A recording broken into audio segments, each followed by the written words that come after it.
Cai a expectativa de inflação e sobe a do PIB para 2022 e 2023. Agronegócio emprega mais de 19 milhões de brasileiros nesse ano. E você vai ver também.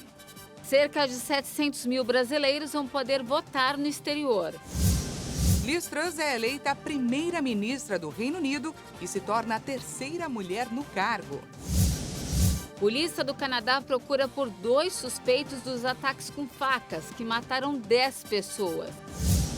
E ainda, namorada do homem que atacou Cristina Kirchner é presa na Argentina por possível conexão com o caso. Essas e outras notícias você confere a partir de agora. Olá, boa tarde, seja muito bem-vindo a essa edição. Estamos ao vivo e agora são quase 1h02 pelo horário de Brasília. Boa tarde, Dani. Boa tarde, Paty. Boa tarde a você que nos assiste. Mais uma semana começa e vamos juntos conferir o que é notícia no Brasil e no mundo nesta segunda-feira. E damos início a essa edição falando de economia. Mais uma vez, o mercado financeiro reduziu a expectativa de inflação para esse ano. Essa foi a 10ª baixa seguida no índice oficial de preços. Os analistas do mercado financeiro sinalizaram para a deflação no mês de agosto. Essa é a 10ª semana seguida com baixa nas estimativas para a inflação deste ano. As consultas semanais são feitas pelo Banco Central. Com essa atualização, a previsão é que o IPCA, o Índice Nacional de Preços ao Consumidor Amplo, encerre 2022 em 6,61%. As previsões de alta menor dos preços surgem em linha com a redução da alíquota do ICMS sobre a gasolina e a energia elétrica, após o governo federal ter zerado o PIS/COFINS sobre a gasolina e o etanol até o fim deste ano. Para 2023, a previsão para o Índice Oficial de Preços caiu pela terceira vez em 18 semanas, de 5,3% para 5,27%. Ainda de acordo com as previsões do Boletim Focus para este ano, a estimativa é que o PIB brasileiro chegue a 2,26%, enquanto a projeção era de 2,10% há uma semana. A gente tem noticiado diversas vezes aqui no jornal sobre a redução da gasolina. Pela 10ª semana seguida, o valor desse combustível nas bombas dos postos caiu de R$ 5,25 para R$ 5,17, uma diminuição de 1,5%, segundo os dados da Agência Nacional do Petróleo, Gás Natural e Biocombustíveis. E a previsão do Instituto Brasileiro de Petróleo e Gás projeta mais reduções, levando em conta a diminuição da demanda pela gasolina nos Estados Unidos. Mudando de assunto, mais de 19 milhões de brasileiros trabalham no segmento do agronegócio. E uma pesquisa indicou um aumento de quase 5% em comparação com o ano passado. Um levantamento do Centro de Estudos Avançados em Economia Aplicada, da ESALQ-USP, apontou que no segundo trimestre deste ano, mais de 19 milhões de pessoas estão empregadas no agronegócio brasileiro. Segundo a pesquisa, a população ocupada no setor aumentou 4,6%, o equivalente a 839 mil pessoas na comparação com o mesmo período do ano passado. Este é o maior número em um segundo trimestre desde 2015. Um processo gradual de recuperação dos empregos e também a conjuntura favorável no setor do agronegócio refletem nesse bom resultado para o mercado de trabalho. O novo recorde no agronegócio, com a maior safra de grãos da história, foi um dos fatores que impactou o setor. A chamada safrinha de milho, antes considerada uma espécie de xepa, apenas para manter o solo coberto, ganhou importância à medida que a produção se sofisticou e agregou tecnologia. O crédito consignado, contratado por aposentados e pensionistas do INSS, bateu um recorde histórico. Segundo o Banco Central, o volume de acordos entre bancos e pessoas físicas superou 210 bilhões de reais em um ano. O volume do crédito consignado para aposentados e pensionistas do Instituto Nacional do Seguro Social foi recorde em junho, com um total de 211 bilhões e 700 milhões de reais contratados. De acordo com dados do Banco Central, é o maior volume já registrado na modalidade de empréstimo para esse público. Nos últimos 12 meses, o valor total aumentou 18%. Em junho de 2021, era de cerca de 180 bilhões de reais. A modalidade é concedida a quem tem salário, aposentadoria ou pensão creditados em conta corrente. Descontado diretamente da folha de pagamento ou da aposentadoria do cliente, a opção de empréstimo é fácil e tem uma das menores taxas do mercado. A taxa limite é de 2,14% ao mês para o empréstimo pessoal consignado e de 3,06% ao mês para o cartão de crédito. Desde 2020, para enfrentar a pandemia, o governo federal tem editado medida provisória para aumentar o limite de 35% para 40%, para que aposentados e pensionistas do INSS contratem crédito consignado com base no valor do benefício.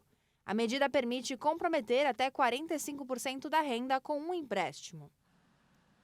Neste domingo, aconteceu a cerimônia de troca da bandeira nacional na Praça dos Três Poderes, em Brasília. O evento marcou o início das comemorações da Semana da Pátria. A celebração da substituição da bandeira nacional, que simboliza a nação, foi comandada pela Marinha Brasileira e contou com a presença do presidente Jair Bolsonaro. A cerimônia marcou o início das comemorações da Semana da Pátria, do bicentenário da independência do Brasil. É um momento de muito patriotismo, de muito orgulho dos símbolos nacionais. É hora da gente colocar o nosso civismo. Ser patriota não tem a ver com ser militar. Ser patriota tem a ver com amar o seu país e desejar o melhor futuro para a sua nação. O hasteamento da nova bandeira aconteceu ao som do hino nacional, seguido de uma bateria de 21 tiros de canhão. Na Praça dos Três Poderes, os participantes acompanharam um desfile de guarda de honra e uma apresentação da banda marcial do Corpo de Fuzileiros Navais. Brasília abriga a maior bandeira do Brasil. Ela é fixada a 100 metros de altura na Praça dos Três Poderes.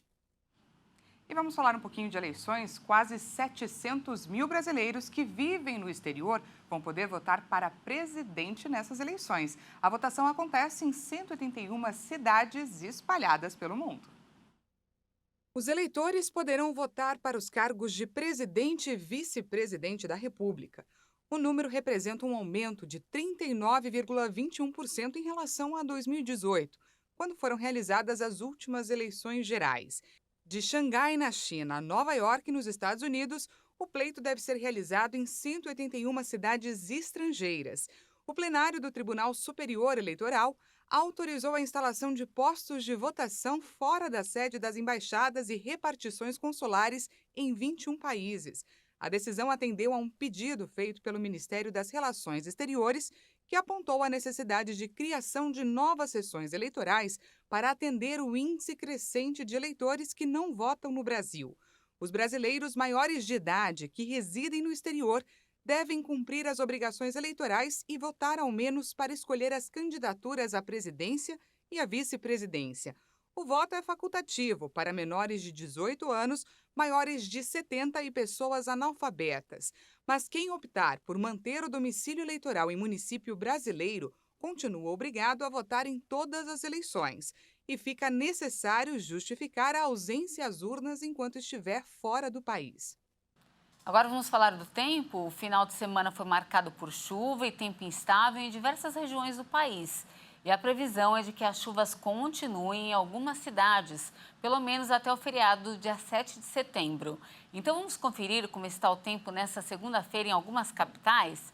A gente começa falando de Curitiba, capital do Paraná. Nesse momento o tempo segue encoberto, como você pode ver. Já choveu um pouco por lá e a previsão é de que venha mais chuva ainda hoje.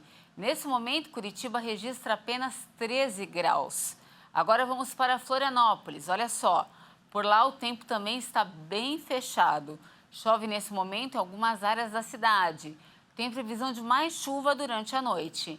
Em Floripa, a temperatura nesse momento é de 18 graus. E para finalizar, a gente fala aqui de São Paulo. Vamos juntos ao vivo com a câmera 10 lá fora. Por aqui o tempo segue nublado e tem previsão de chuva ainda hoje. Por enquanto, os moradores de São Paulo enfrentam apenas ventos gelados. De volta comigo, a temperatura nesse momento aqui na capital paulista é de apenas 17 graus. Namorada do homem que atacou Cristina Kirchner é presa na Argentina por possível conexão com o caso. E ainda, Liz Truss é a nova premier do Reino Unido e se torna a terceira mulher no cargo. Nós voltamos já.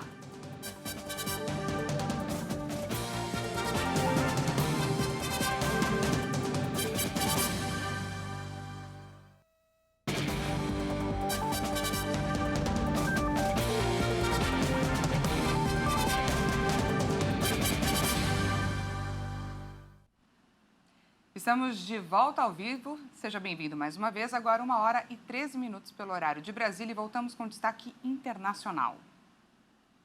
A polícia do Canadá procura nesta segunda-feira 2 suspeitos por ataques com facas que terminaram com 10 mortos e 15 feridos em 2 localidades remotas do país. Os homens foram identificados como Damien Sanderson e Miles Sanderson através de ligações feitas por testemunhas. Após vários chamados, a polícia encontrou os corpos na comunidade indígena Nação James Smith Cree e na cidade vizinha de Weldon, na província de Saskatchewan. De acordo com as autoridades, as facadas aconteceram em 13 pontos diferentes da região. A comunidade Nação James Smith Cree, com 2.500 habitantes, declarou estado de emergência local.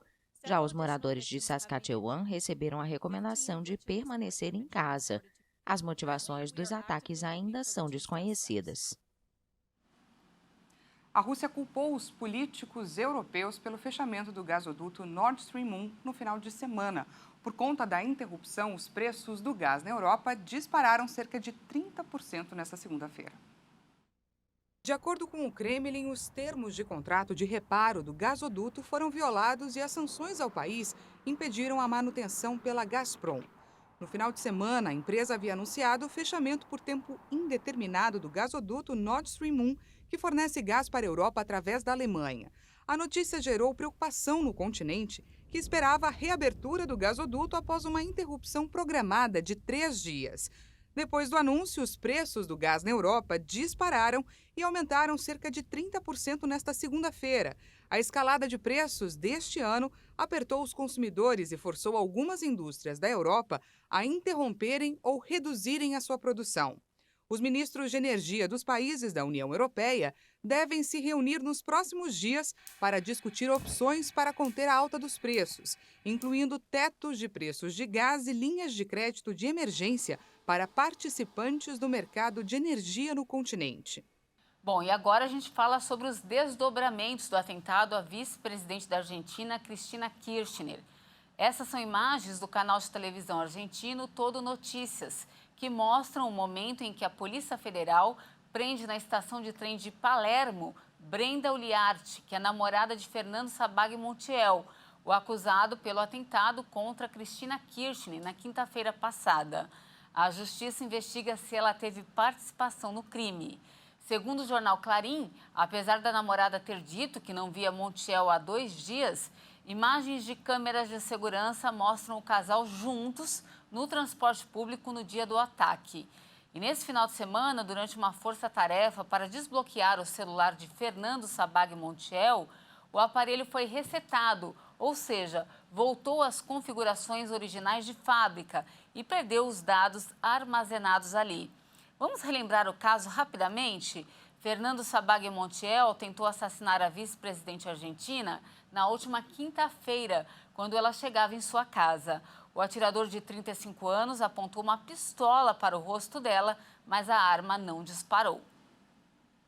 Com maioria dos votos, Liz Truss foi eleita pelos membros do Partido Conservador Britânico a nova Premier do Reino Unido. Liz Truss, de 47 anos, nasceu no norte da Inglaterra e começou a sua carreira política em 2001. Já atuou como vereadora, secretária da Educação, do Meio Ambiente, secretária da Justiça, do Tesouro e também como secretária do Comércio Internacional. Atualmente, Liz Truss vinha assumindo o cargo de secretária de Relações Exteriores do Reino Unido e ministra da Mulher e Igualdade. Agora, eleita como primeira-ministra do país, ela deve se tornar a 3ª mulher a assumir o cargo.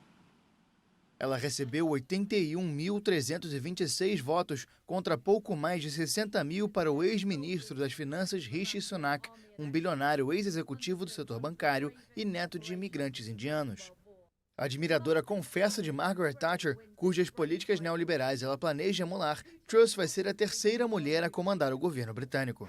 And my friends, we need to show that we will deliver over the next 2 years. E, meus amigos, precisamos mostrar que vamos entregar nos próximos 2 anos.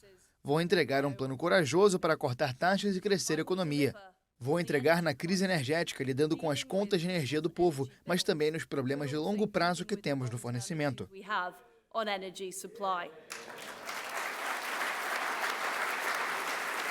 Diante da divisão interna agravada pela eleição, o atual primeiro-ministro Boris Johnson pediu ao Partido Conservador união ao redor de Truss.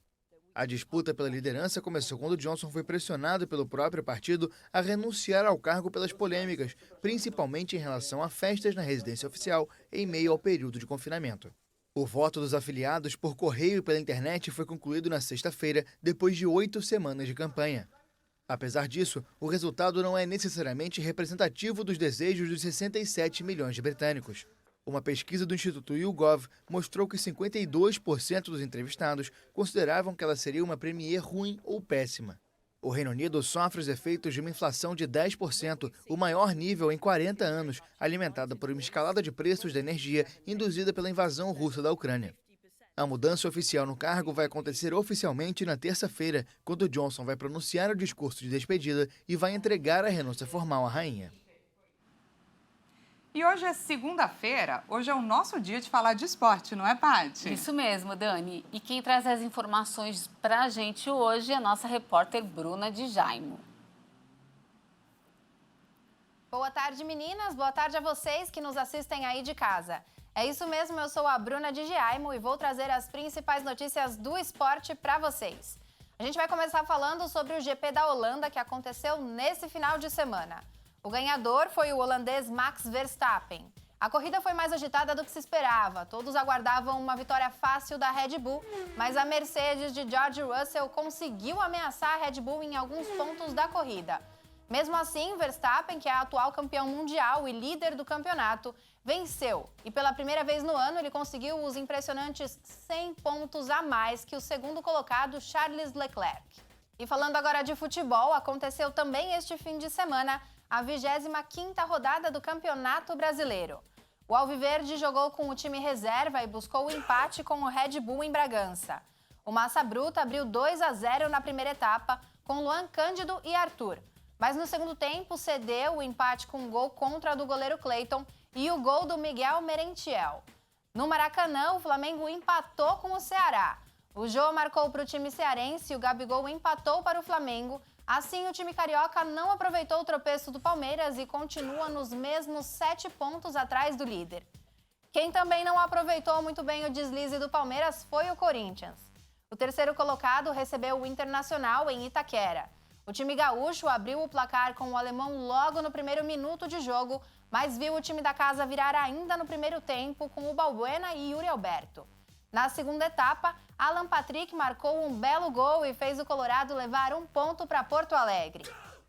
E para finalizar, a gente vai de Esquenta Qatar 2022.